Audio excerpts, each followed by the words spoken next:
I guess if your I phone is think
Have we started or are we waiting?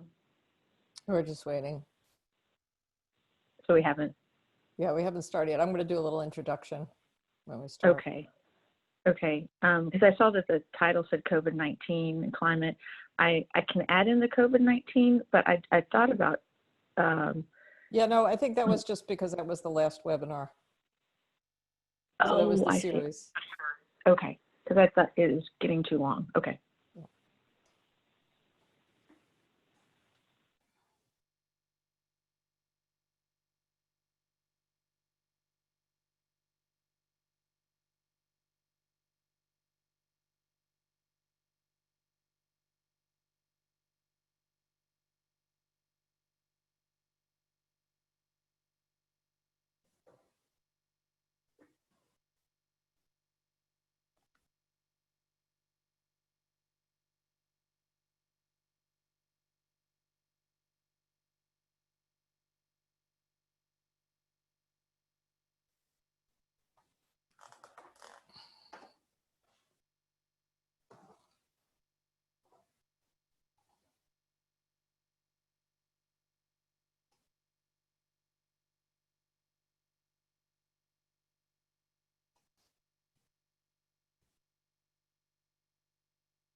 all right, Mona, we're at about 53 attendees. I think we can go ahead and get started.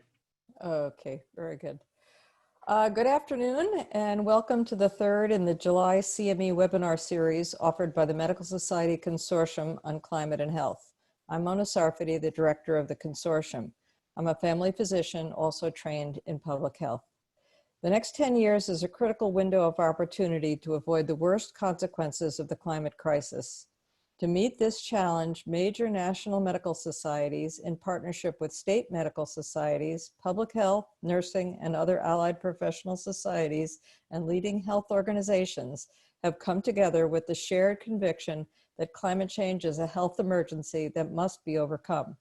Our shared goal is to create a future where all people have clean air, clean water, and nutritious food, and where the climate is returned to a stable state. The consortium is a coalition of 29 national medical societies that together represent well over 600,000 physicians, more than 60% of US doctors. The consortium has 48 partner organizations at the national and state levels, representing millions of health professionals across the entire spectrum of health and public health. We welcome also individual climate and health advocates. You can sign up on the website at docsforclimate.org. That's DOCS for climate.org. This webinar is part of a series of 4 that we're offering during the month of July. And after today, the last webinar will be on July 31st. Before we get started, just a few housekeeping items. Place your questions into the Q&A space and we will pose them after the speakers have finished speaking. CME credit is available for this webinar, and the link to the CME questions and certificate will be available in 3 ways. It will be in the chat immediately after the presentations and before the questions, and it will also be posted on our website under the Learn CME tab, and it will be in an email that you'll receive. The presentations will be available on our website after the webinar, and the email that you will receive will have a link to the presentations, to a tape of the entire webinar in case you wish to share it with others, and to the CME questions and certificate. I'd like to thank our technical team, Colin Ackerman, for supporting this event, and I'd like to introduce our host for the entire webinar series, Dr. Nilu Tumala. Dr. Tumala is a physician and clinical assistant professor of surgery at the George Washington University School of Medicine and Health Sciences. She has a special interest in advocacy concerning the health effects of climate change and has been actively involved with research and medical education on the issue. She's on the steering committee of the Virginia Clinicians for Climate Action and was recently selected as a fellow for the Public Voices Fellowship on the Climate Crisis. Dr. Tumala. Thank you, Mona. I appreciate the introduction. And thank you all for joining us for this lunch hour session. I'm going to introduce our first speaker today, Dr. Rhonda McCarthy. She is the National Medical Director for Concentra's Medical Surveillance Services and Occupational Medicine Consultant for worksites in the Central Texas area. She is board certified by the American Board of Preventative Medicine and Occupational Medicine. She received her MD at the University of Texas Health Science Center at Houston and completed occupational medicine training at the Hospital of the University of Pennsylvania. Dr. McCarthy serves on the American College of Environmental Medicine Task Force on Climate Change. This group of physicians who has an interest in the impacts of climate change on human health authored an American College of Environmental Medicine guidance statement, Responsibilities of the Occupational and Environmental Medicine Providers in the Treatment and Prevention of Climate Change-Related Health Problems. Her current work includes ongoing efforts to bring awareness to the occupational medical community of the importance of the occupational medicine provider's role in identification, mitigation, and treatment of the health effects associated with climate change hazards. Thank you for being with us, Dr. McCarthy.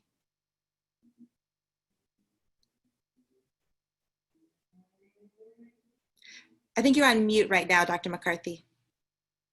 Oh, thank you. Thank you for the gracious introduction. So I'd like to discuss with you today climate change, heat stress, and worker health. Next slide, please. Our objectives are to understand how climate change, specifically increased ambient temperature, is impacting vulnerable workers. Learn how direct and indirect impacts of heat exposure on worker health, and to discover the results of a successful employer-based occupational heat-related illness prevention program. Next slide. So first, let's look at climate change and increased ambient temperatures. Next slide. So in the National Oceanic and Atmospheric Administrative Data and NASA recently released earlier this year that 2009 to 2019 was the hottest decade on record. And 2020 has a high likelihood of being the hottest year ever. These higher ambient temperatures lead to more air pollution, increased UV radiation, more weather extremes, and increased geographic range and types of vector-borne disease. Next slide. With this, we can expect, with these increased ambient temperatures, we can expect to see extended hot seasons, more days over 90 degrees, added heat waves in both duration and frequency. Next slide. Global ambient temperatures are, in all likelihood, will continue to rise. The health impacts of current and increasing temperatures on vulnerable populations most exposed to hot environments will be compounded. Vulnerable populations include the elderly, homeless, low-income individuals, athletes, the military, and workers. For our purposes today, we will focus on working populations. Much of what is discussed can be found discussed today can also be applied to these other at-risk populations. OSHA states that every year, thousands of workers become ill from occupational heat exposure, some fatally. As a 20-year practicing occupational medicine physician in Texas, I know that heat-related illnesses are under-recognized and underreported for a variety of reasons. As physicians, no matter your specialty, we also know, as OSHA states, heat-related illnesses and fatalities are preventable. Yet despite more recent attention to occupational heat exposure, there is still no federal standard to protect our nation workers. Next slide.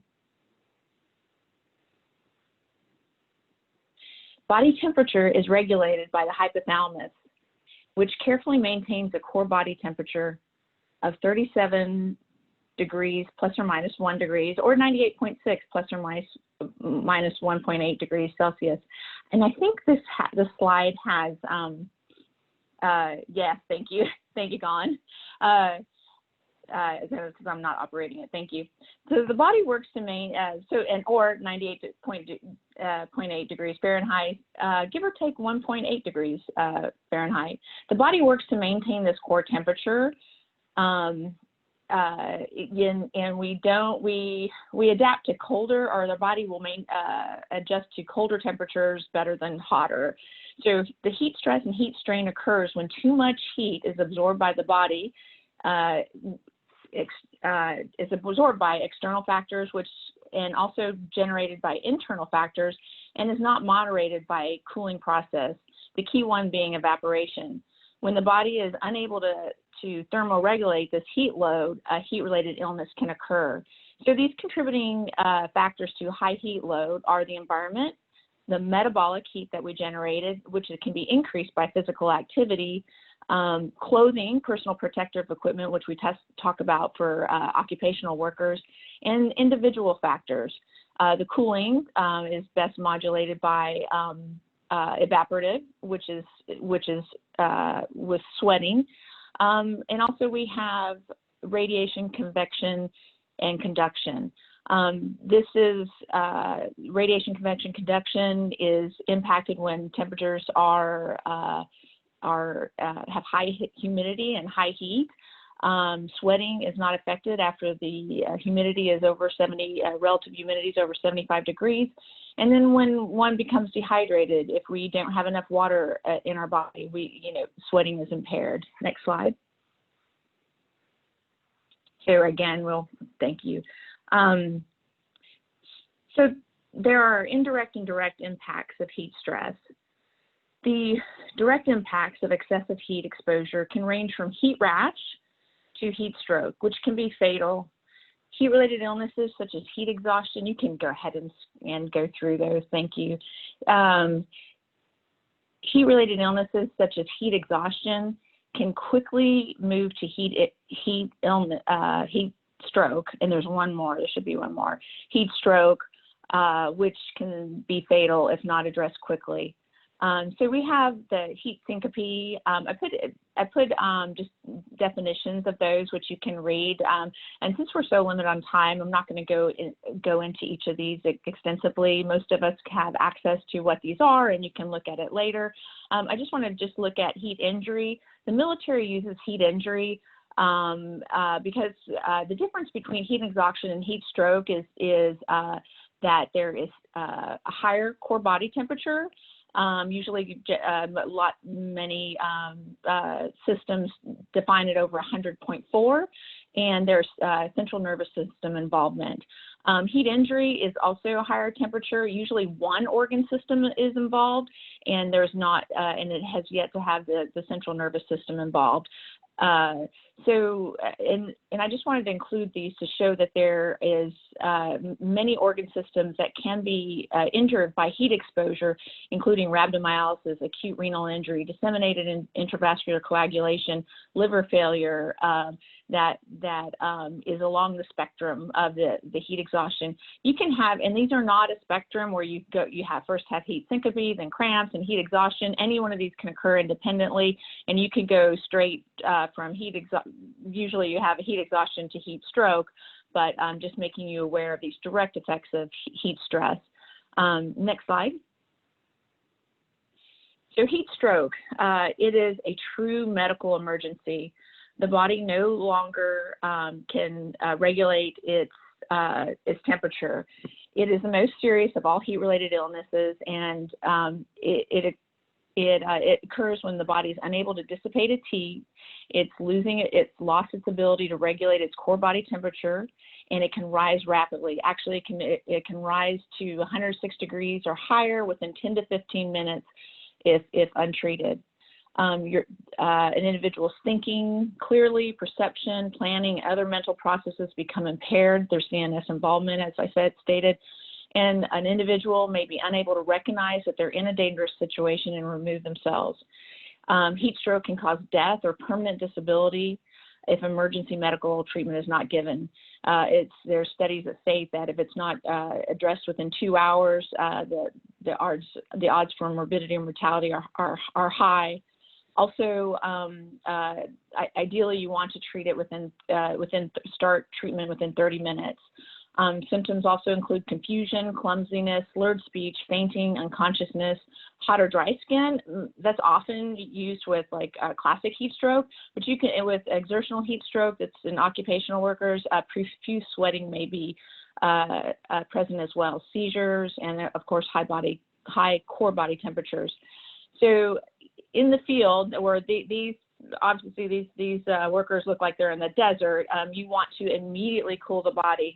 That includes initially acting emergency medical systems, cool while waiting for transport. You want to remove all any protective equipment, excess clothing. Cooling should not be delayed. While removing clothing, it should be done simultaneously. Ice bath, ice water should be first.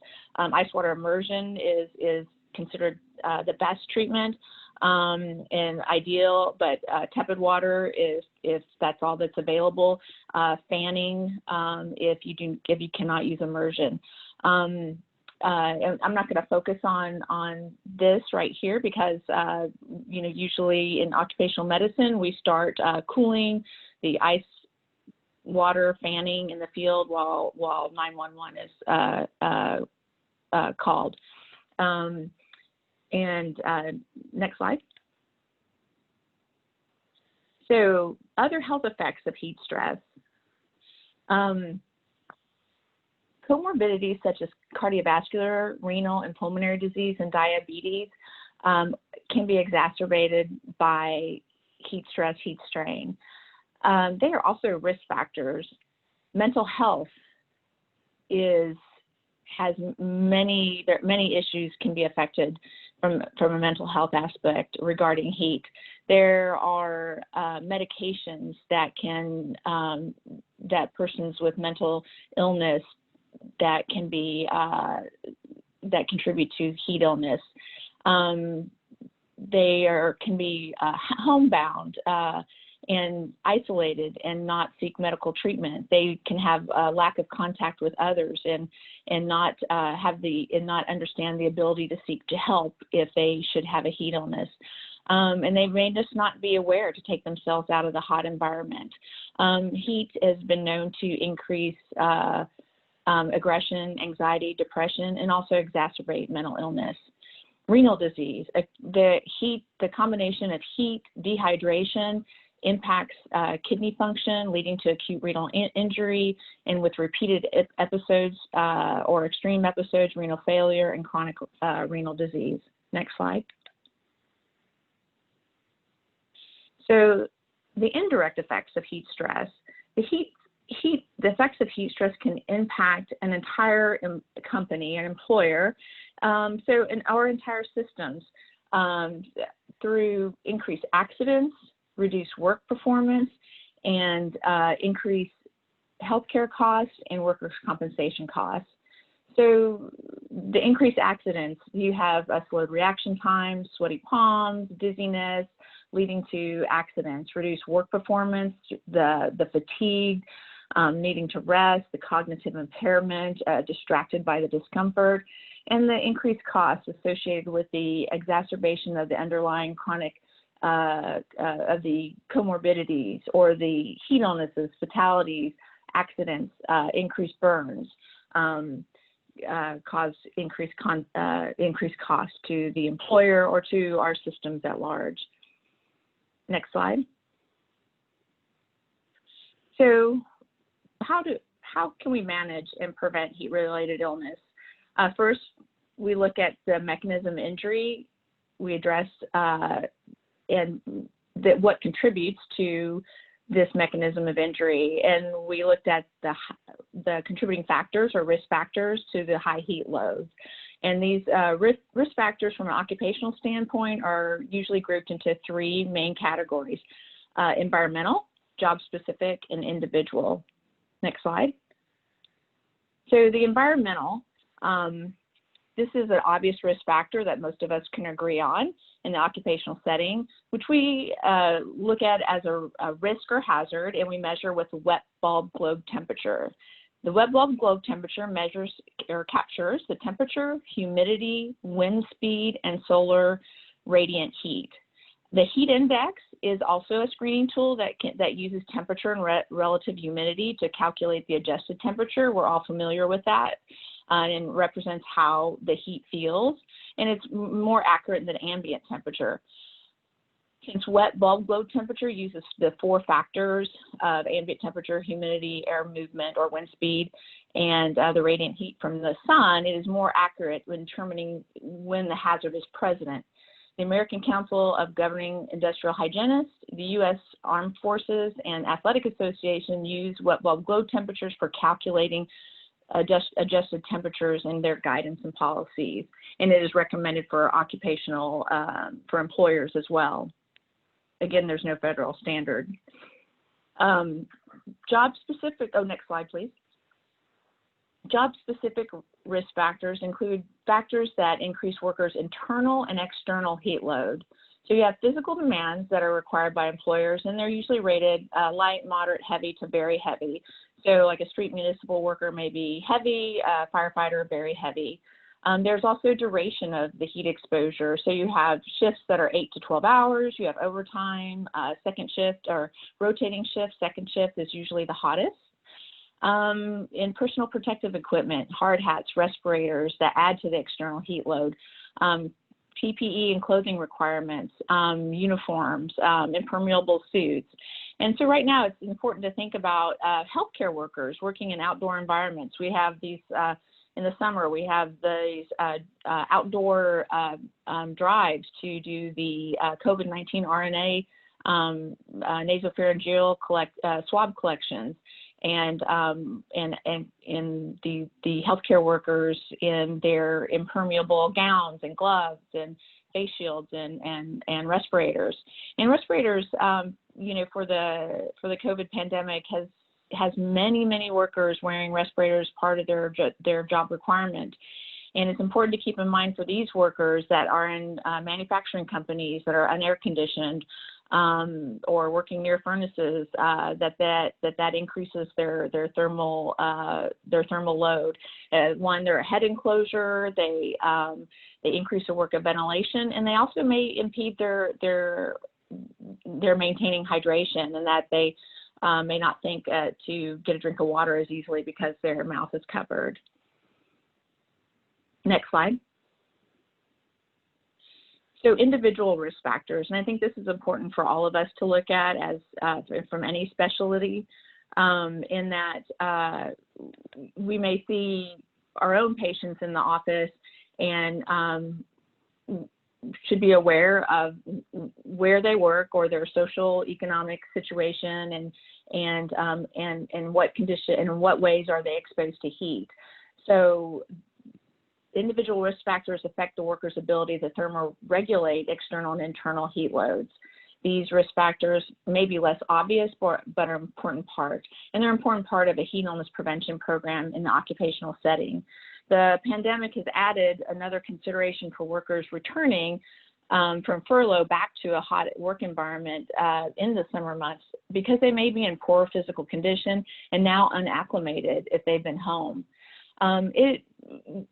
Looking at the comorbidities, for an example, heart disease or cardiovascular disease, it requires an intact cardiovascular system to use the blood to transfer heat from the core of the body to the skin, and to use this mechanism to dissipate heat as needed. When the body is at rest, in the absence of heat strain, the skin blood flow is about 200 to 500 milliliters per minute, but it can increase to 7 to 8 liters per minute when under high heat strain. So this redistribution of blood flow results in a corresponding decrease in splenic, renal, and muscle blood flow. So you can see how this impacts the other organ systems.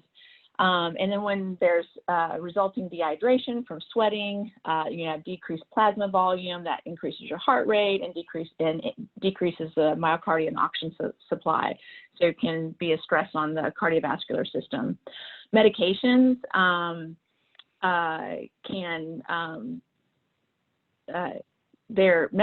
can impact the risk of heat illness, in that they can impair sweating.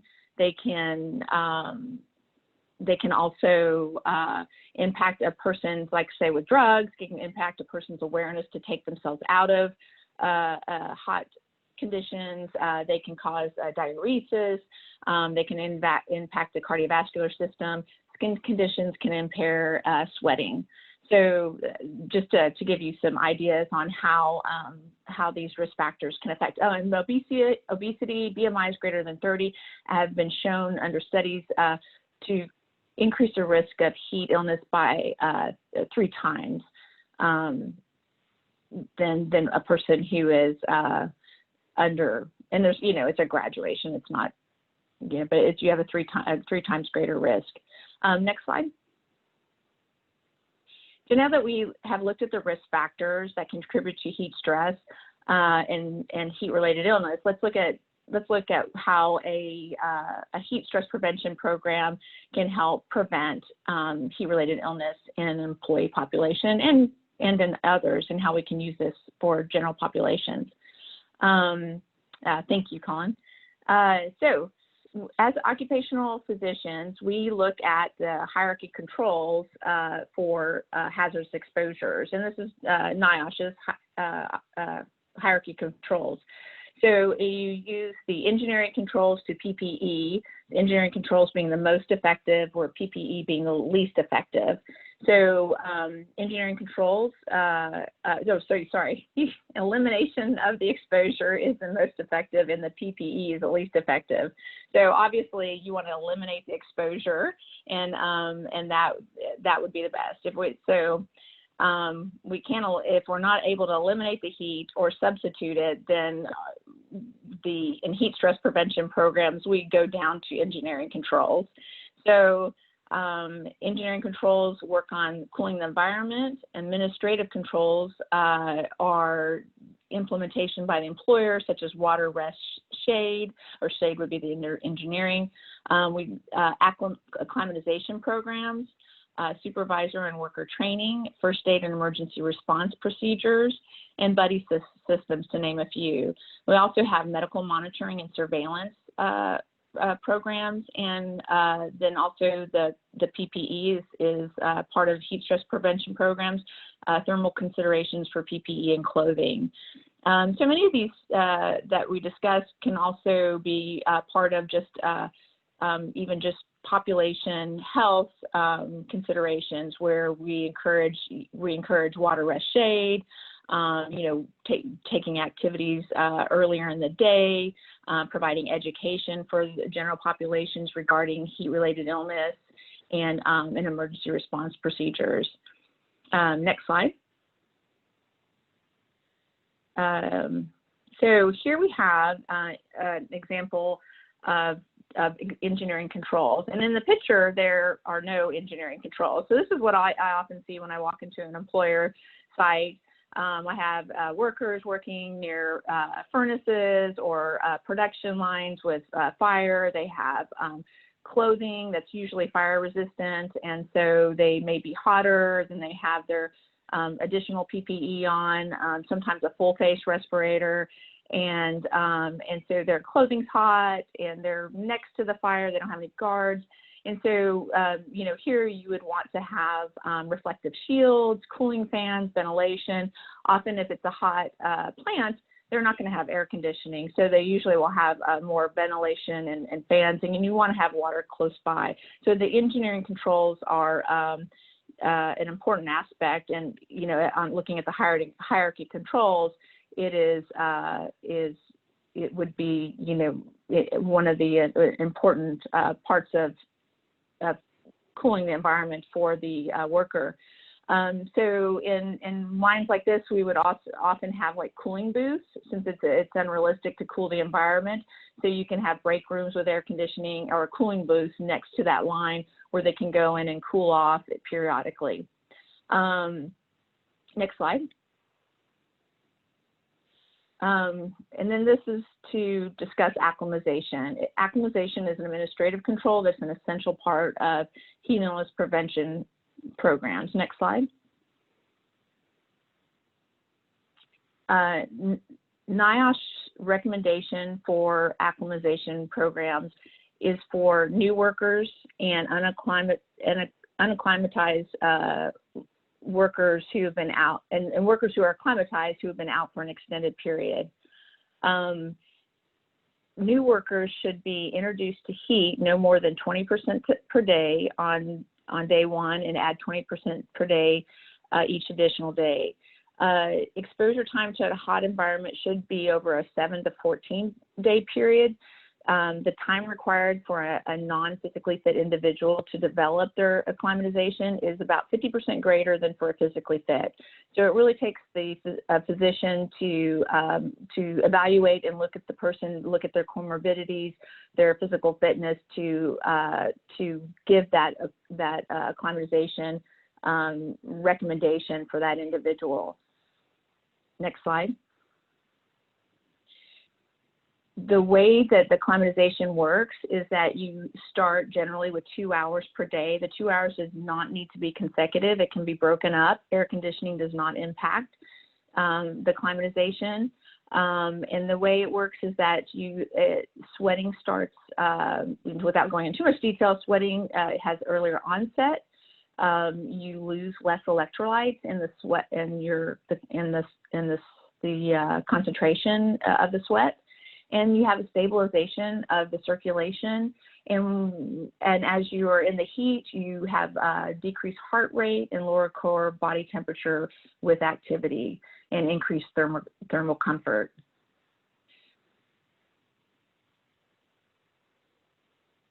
And next slide.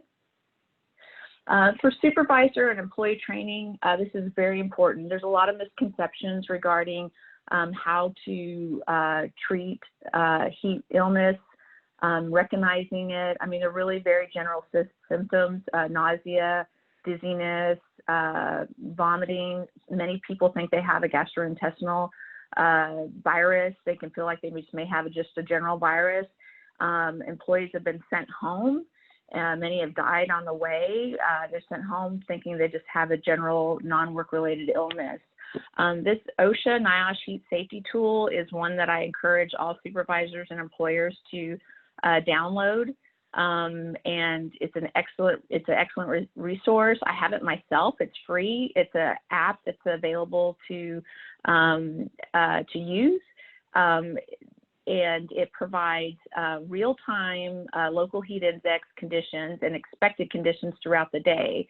It also provides risk level for heat-related illness, precautions, signs and symptoms of heat-related illness, and first aid measures should a heat-related illness occur. So it's a very useful app, and I highly recommend it. Next slide. So other considerations for a heat prevention program is for employers to use protective PPE and to recommend loose fitting, light colored, lightweight, long sleeve clothing. And to remember, long sleeves are useful when the environmental temperatures are higher than body temperatures. Next slide. Medical monitoring, and this is important for all physicians. When you see workers that have, or when you see your patients that have the risk factors that were discussed in this program, take that opportunity to discuss their personal risk factors if they are in a vulnerable population and exposed to heat. Discuss with them what makes them at risk for a heat illness so they can be aware, know what to do, know what their first aid measures are, and know when to seek help. And just having them be aware of their symptoms and know that it is real for them and that it's okay to seek medical attention is I think it is, knowledge is power is important for them. And also just in light of the COVID-19 pandemic, there are many people that are afraid to seek medical attention for a variety of medical conditions. And as we discussed, heat stroke is a true medical emergency, and we want people to go and seek medical attention, to go to the emergency room or call 911 should they be suffering symptoms of a heat illness, or they have a family member or a friend that is suffering symptoms of a heat stroke. Next slide. I'd like to share with you the results of a successful employer-based occupational heat-related illness prevention program. It's a retrospective analysis of data that was collected and looked at illnesses that occurred in a cohort of outdoor municipal workers before and after the implementation of a program. It was myself working with a Central Texas municipality, and I took the data that was collected. I implemented it because I noted heat illnesses occurring in the municipality that I was consulting with and working for. And as adjunct faculty at the University of Pennsylvania, co-investigators Dr. Francis Schofer and Dr. Judith Green McKenzie helped me assimilate the data and publish it. It's available in the 2019 September issue of JOEM. Next slide. The prevention program basically is much of what I just discussed, but what I did is took outdoor workers that had a job description with medium to high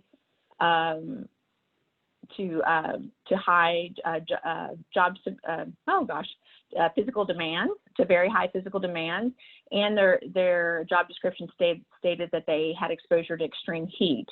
And so since there were so many of them and only myself and 2 RNs to evaluate, we did a screening questionnaire with much of the screening questions that for the individual risk factors.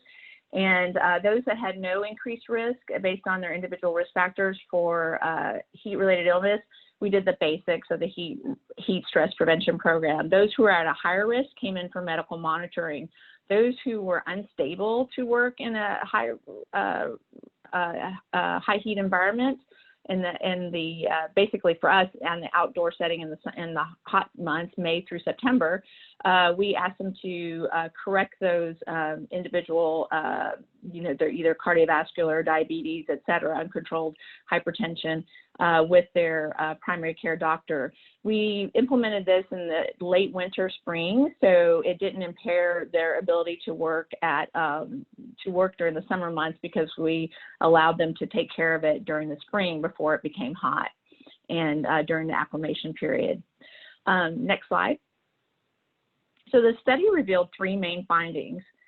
Workers with 2 or more risk factors for heat-related illness were more likely to develop a heat-related illness. We didn't really look at age, because age is protected under EEOC, but as far as BMI and the comorbidities and prior heat illness medications, those were all looked at. And so 2 or more risk factors for heat-related illness were more likely to develop a heat-related illness, looking at before and after. And also the median worker compensation costs went down by 50% per heat-related illness. So that we took this to mean that we took this to we hope that employees were reporting their illnesses earlier so that they were less severe. Next slide. And finally, the number of heat-related cases decreased after implementation of the heat illness prevention program. And by the last 2 years, there were no reported illnesses during the hot season.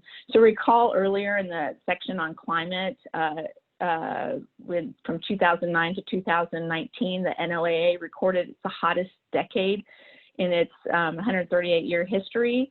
So our study period was 2009 to 2017. So essentially in the 2 years prior, when I began with the city, we had 27 to 24 per thousand, and for heat-related illness. And after we implemented the program, I expected the numbers to go up because we were educating them on what a heat-related illness was. But it was also a very hot year in Central Texas, 2011. Then we gradually went down, and to where the last 2 years we had no recorded illnesses. And this is a municipality. They are not concerned with recordability as some private industries are. We used the workers' compensation claims, all first aids, all workers' compensation that were submitted were reported, and also we looked at the heat and humidity through the study period, and there was no statistical difference as well, other than it being hotter in 2011. So the key takeaways that I'd like to leave you with is that heat-related illness and fatalities are preventable. Research supports heat illness prevention programs' effectiveness in reducing heat-related illnesses and workers' compensation costs. And so prepare now to address heat exposure to preserve the health and safety of your vulnerable patients. I've left some resources. There's some resources on the next slide. And I included climatepsychiatric.org toolkits, which has excellent heat resources for regarding the mental, for health providers and the heat impacts, focusing particularly on the persons with mental health conditions, and also great resources from CDC, Niosh, and OSHA. Next slide. And there'll be question and answers after presentation, and then I'll give it back to you, Nilu. Thank you. Thank you, Dr. McCarthy. I had not known about the Niosh heat safety tool. I just downloaded it while you were talking. So we may end up running over a little bit, and so we'll go ahead and drop the link for to obtain CME credit while Dr. Kitchen is talking, but hopefully all of you can stay with us for a few minutes for a Q&A session. And also real quick, please join us next week as we talk about climate change and its impact on pregnancy with Dr. Bruce Bakar and Dr. De Nicola. We just had an amazing study published a few weeks ago in JAMA on air pollution exposure and heat exposure on pregnancy outcomes. And also, we're going to be talking about climate change and its impact on mental health with Dr. David Pollack, who is one of the leading voices in the nation on this important issue. So I'm incredibly excited to introduce fellow steering committee member, Dr. Robert Kitchen, who is a board certified family physician who retired in April 2018 after 39 years of practice. He most recently practiced with the Mid-Atlantic Permanente Medical Group, providing care for members of Kaiser Permanente in Northern Virginia. Prior to this, he served 20 years in the Air Force. Dr. Kitchen received his MD degree from Tulane University School of Medicine and his BS from the U.S. Air Force Academy. The floor is yours, Dr. Kitchen. Thanks, Nulu, and Dr. McCarthy, thank you for that very interesting presentation on the health effects of extreme heat, and especially on the actions to take to avoid these effects. I'm going to be doing an update on legislation to protect workers from heat illness and close with a focus on what's been happening in Virginia. Next slide, Colin. Go ahead and skip this one. Let's go to the third slide. Okay, between 1992 and 2017, 815 United States workers died from heat and almost 70,000 were seriously injured.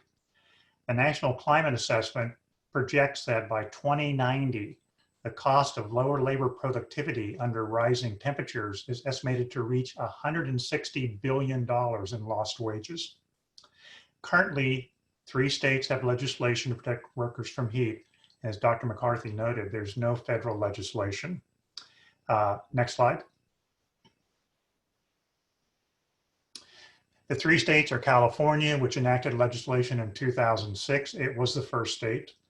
Washington State in 2008, Minnesota in 2009, and the armed forces do have their own policies and regulations regarding heat protections.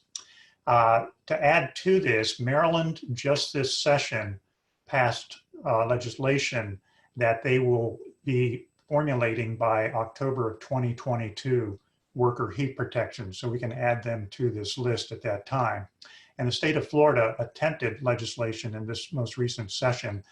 It was not successful, but that will probably occur in the future. Next slide. So this is the proposed legislation that I'll talk about today. The federal, even though, as we said, we don't have a federal legislation, but this was the bill that was introduced this year, House Resolution 3668, the Asuncion-Valdivia Heat Illness and Fatality Prevention Act. And in Virginia, we have the Employment Health and Safety Standards Heat Illness Prevention legislation, which was introduced. Next slide. Now, California, and there's the title for their legislation. It's the first, like I said, the first legislation introduced, and its components basically serve as a template or the model for subsequent legislations which have been enacted. And it came about in 2006 due to the death of 4 workers related to heat illnesses in 2005. Next slide. Sadly, both the California legislation and the proposed federal legislation now carry the names of workers who lost their lives to extreme heat. In 2018, California renamed their legislation the Maria Isabel Vasquez Jimenez Heat Illness Prevention Regulation. And Ms. Jimenez was a 17-year-old who was working in the grapevines in Stockton on a day where the temperature went well above 95 degrees. The nearest water cooler was a 10-minute walk away. She was not able to get water. She collapsed. When taken to the hospital, she was in a coma. Her body temperature topped 108 and she died 2 days later. Next slide. The federal legislation is named after Asuncion Valdivia. And his history, unfortunate history, is that he came to America in July of 2004 to join his son, who had come several months earlier, and shared with his father he was making $7.50 an hour to do 10-hour days in the vineyards. So his father decided to work with him. He's 54 years old. 5 days into the job, after a 10-hour day in 105-degree sun, he collapsed. He started foaming at the mouth. Well, this is first the cruise boss told his son to drive him home, but on their way home, Mr. Valdivia began foaming at the mouth and went limp. His son took him to the nearest hospital, but he was dead on arrival. Next slide. The federal legislation is being introduced by Representative Chu of California and Representative Grijalva of Arizona, and it is to direct OSHA to issue an occupational safety and health standard, protect workers from heat-related injuries and illness.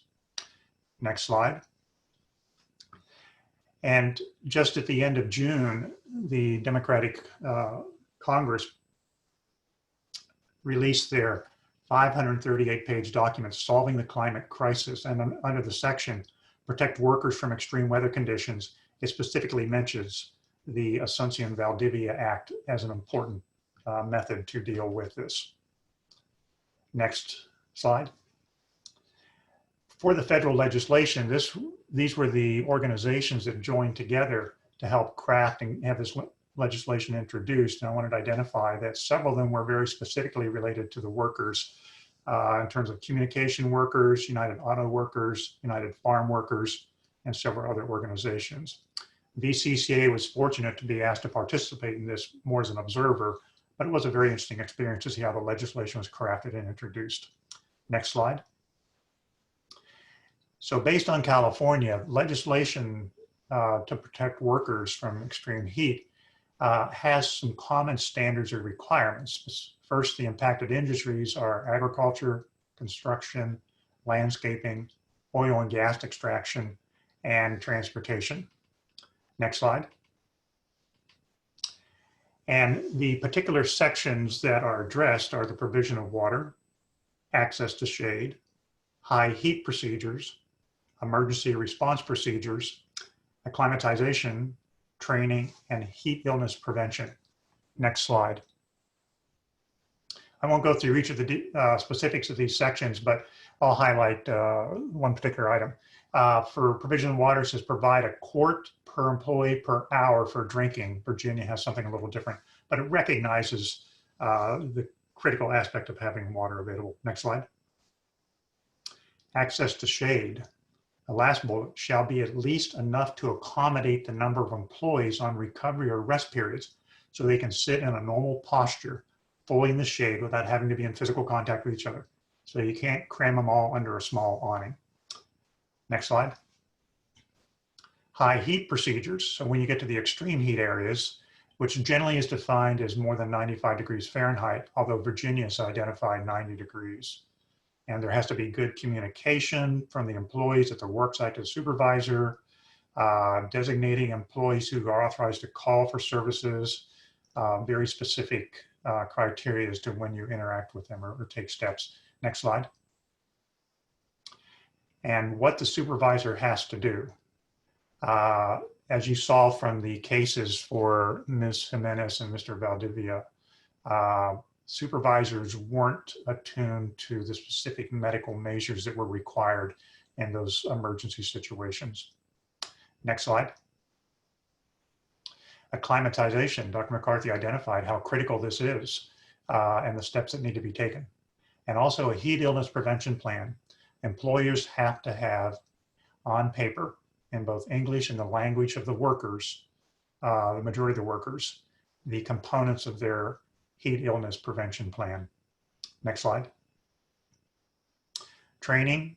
Employees and supervisors have to be told what the components of this plan components are. And also supervisors have to know their specific responsibilities and how to provide emergency responses. Next slide. Now for Virginia, most specifically, next slide. And just some data here. BLS, Bureau of Labor Statistics, says that for the years 2011 to 2018, there were 620 non-fatal injuries and illnesses and 12 fatalities caused by environmental heat exposure. But it's well recognized that statistics for heat illness, injury, fatalities are generally gross undercounts because it requires this to be listed as a specific diagnosis when patients are seen at ERs and other situations, and that's often not the case. Next slide. And just to show what's been happening since from the time period of 1970 to 2016 in Richmond, there are 5 more days per year where the temperature is above 95 degrees. Next slide. And a projection of what will happen, and this is tied to emissions reductions, shows that even with moderate emission cuts, the number of days in Richmond above 100 degrees will go from just a couple days per year now to by 2100 to almost 40 days. And without any emission cuts, business as usual, it's going to be over 50 days a year. Next slide.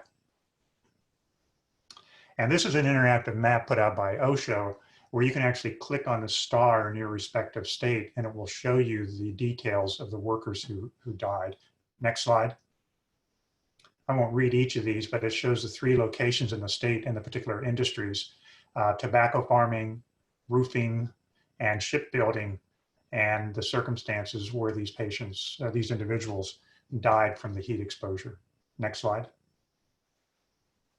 So the Virginia Worker Heat Protection was introduced in this legislature, and we had Delegate Ward and Senator Hashmi, who were the patrons for this. And this shows under here, the last part is the Virginia Heat Stress Coalition. So the group of organizations that got together for the introduction of this legislation. Next slide. So this legislation was presented to both the Senate and the House Labor and Commerce committees, and the decisions were made in those committees to pass it on to next year. And on a recent call of the Heat Stress Coalition, we found that this will not be an automatic action. It will be if these patrons choose to have these introduced again next year. So our Heat Stress Coalition is going to be following up with the patrons to confirm that they intend to do this. But something else that has happened is in Virginia, there was something called NORA, a Notice of Intended Regulatory Action. And that's to adopt regulations by a particular agency.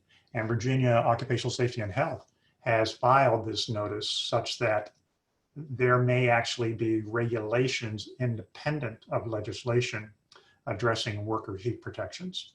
So that currently is in works, and that may or may not have an impact on further introduction of the legislation.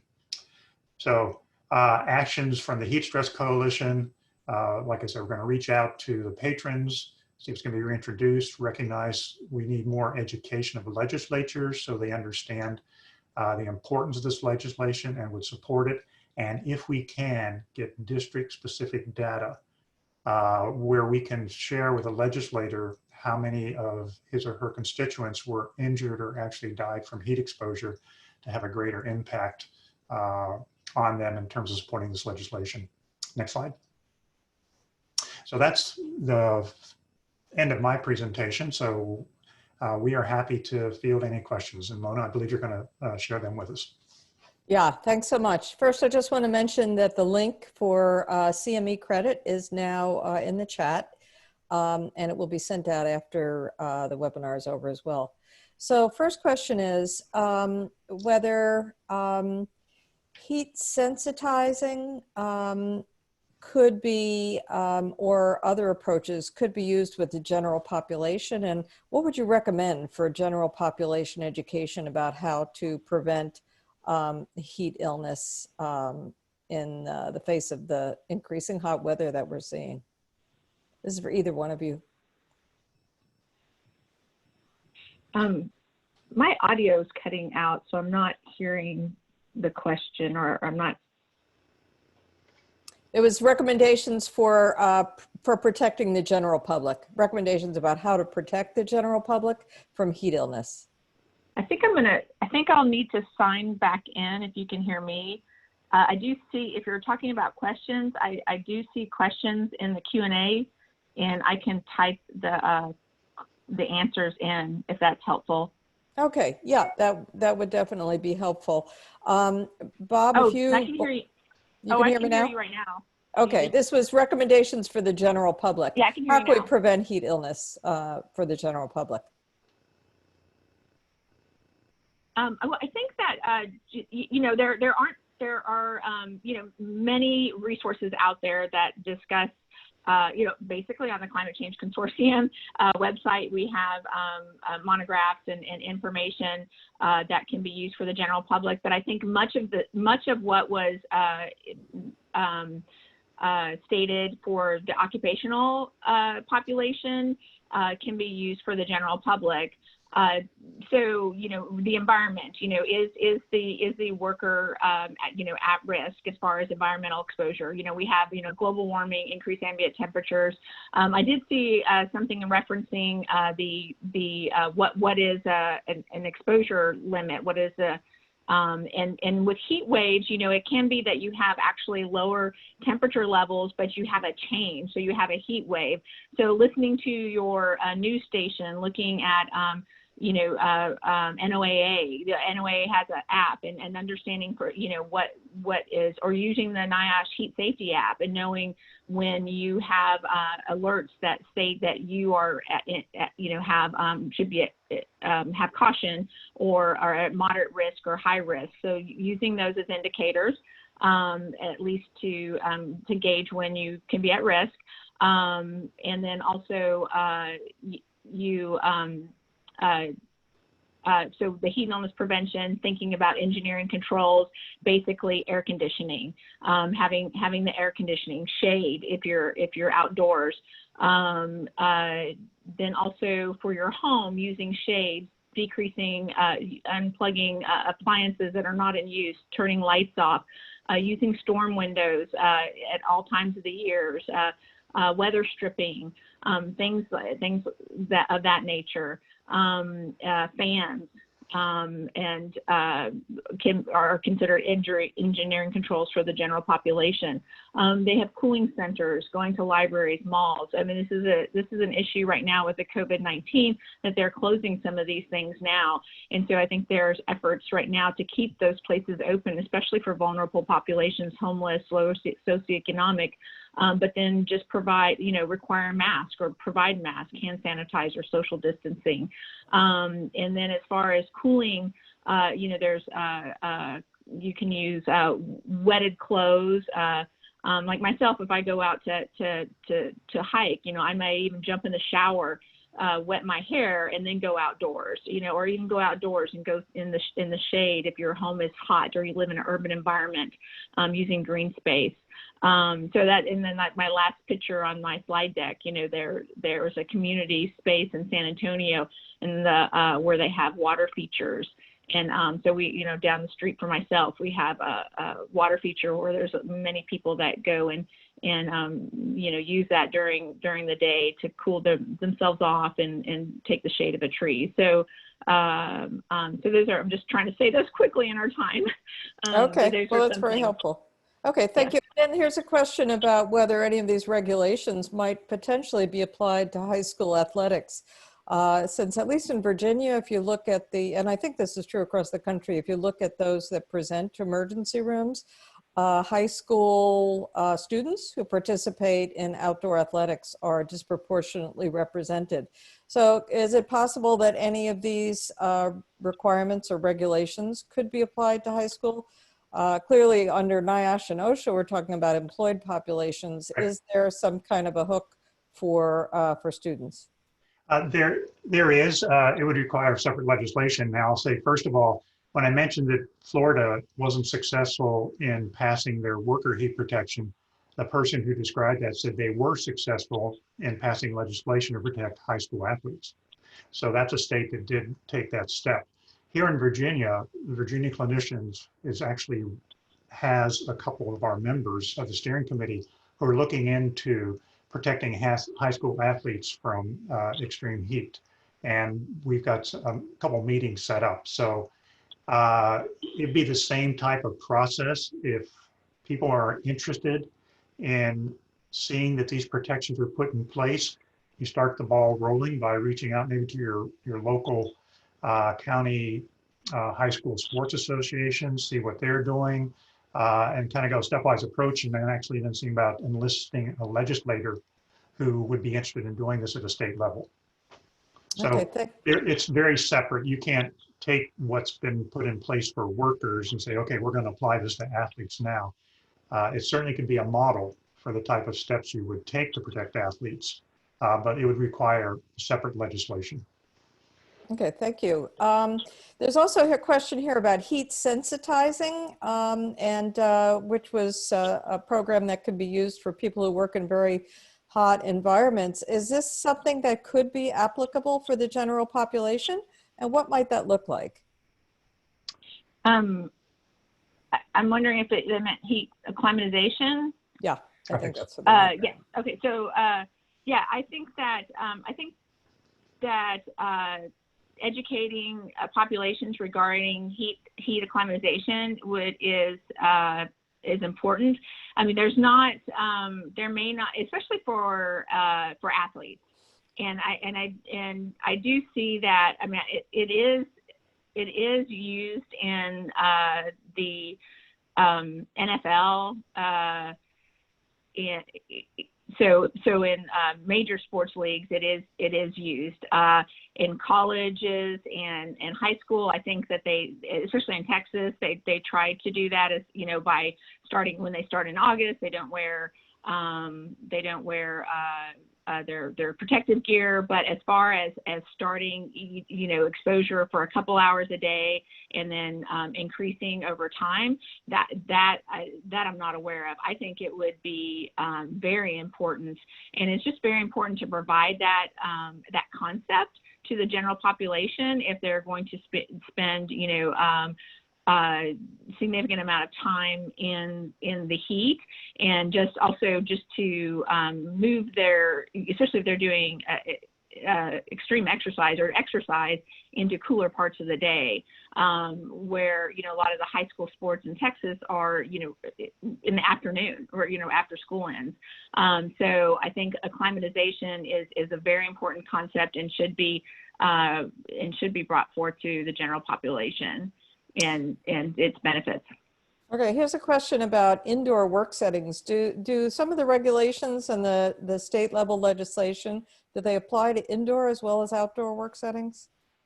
California specifically was stated for outdoor workers, but the federal legislation and the Virginia legislation have a wording to include indoor workers as well. I can't remember if the very specifics of the wording of the legislation distinguish about something that's unique to an indoor versus an outdoor workplace, but the overall philosophy of the bills is to protect all workers, indoor and outdoor, for those two. Okay, I don't know thank about you. Washington or Minnesota. Minnesota is for indoor. Washington and California are for outdoor workers. I'm not sure about Washington, but I believe California is working to implement indoor.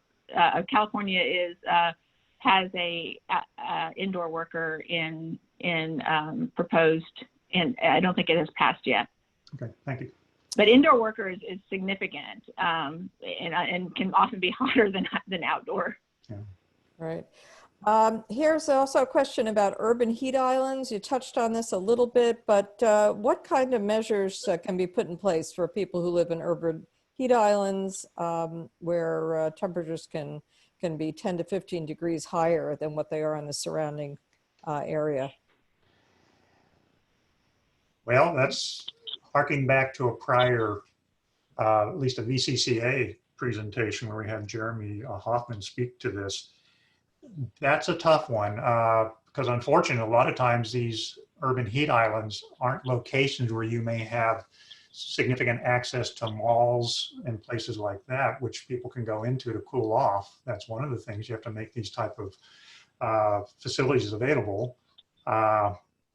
Plant more trees. That sounds kind of flippant, but I guess you want to make sure that people's electricity doesn't get turned off so that their air conditioners don't get shut down. That's been a big concern now with the impact of COVID. Local governments, I guess that's one thing. Prevent utilities from shutting down the person's electricity. It is a huge problem. It is that, so the vulnerable population would tend to be residing in these areas where they're impacted by the urban heat island, and more likely to not have air conditioning, want to keep their air conditioning off to decrease their electricity bill. So there are definitely groups that are asking to not shut electricity off, subsidize electricity, provide air conditioning. So some of those things that I stated at the first question, just closing your having your shades closed, weather stripping, keeping your appliances off, lights off, etc. May be helpful. Buddy system, people checking on each other. And then when you can, go to an area, a cooling center, to have, provide cooling centers for persons, or like, the homeless. I actually, volunteer at a homeless shelter, and they often are at the library, during the day, and to not have those closed down and make those available. Okay. Do either of you know whether the administration is eliminating these kinds of heat-related OSHA or other guidelines as part of their deregulatory agenda? I have not heard that. Now, right now, it's the intention at the federal level to get legislation to have OSHA enact or create these regulations to protect workers from heat. So I'm not sure how much exists. There is Niosh, which is established in the guidelines, and I think Dr. McCarthy referenced that. I haven't heard anything about that being turned back, but I'll defer. Rhonda, anything? I'm hearing just bits and pieces again. I'm sorry, so I didn't hear the question. Okay, I guess my answer will stand. Okay, well, we're a little bit over time anyway, so back to you, Nilu. Thank you all for joining us for this session and also for staying with us. I know we ran a little bit over at this time, but please join us next week as we talk about climate change and its effects on pregnancy, and climate change and its effects on mental health. If you have any questions or concerns, please send us an email. And if you missed the CME link, it will also be coming at you in the email.